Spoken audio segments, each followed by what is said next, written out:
జగన్ పోలీసులకు చదువస్తే ఉన్నమతి పోతున్నట్లుగా అనిపిస్తుంది. ప్రతిపక్షంలో ఉండి ఎన్నో అక్రమ కేసుల్ని ఎదుర్కొంటూ వాటిపై న్యాయ పోరాటం చేస్తున్న నారా లోకేష్ ఏపీ పోలీసులను బెదిరిస్తున్నారట.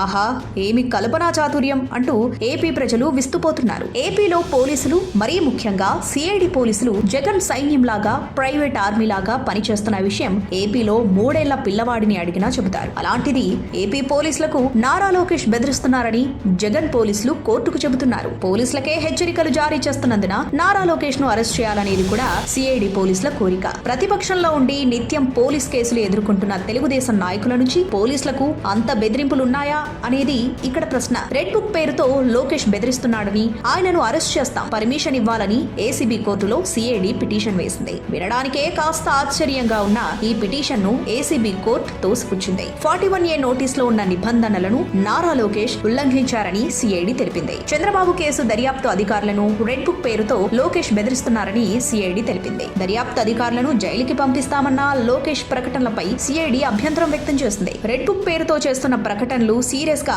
పరిగణలోకి తీసుకోవాలని, నాన్ బెయిలబుల్ వారెంట్ జారీ చేయాలని కోరింది. సాక్ష్యాలు ఏంటి అని అడిగితే పత్రికల క్లిప్పింగ్లను సిఐడి తరపు లాయర్లు చూపించారు. కాసేపటి తర్వాత ఈ పిటిషన్ ను తోసిపుచ్చుతున్నట్లుగా కోర్టుకు తెలిపింది.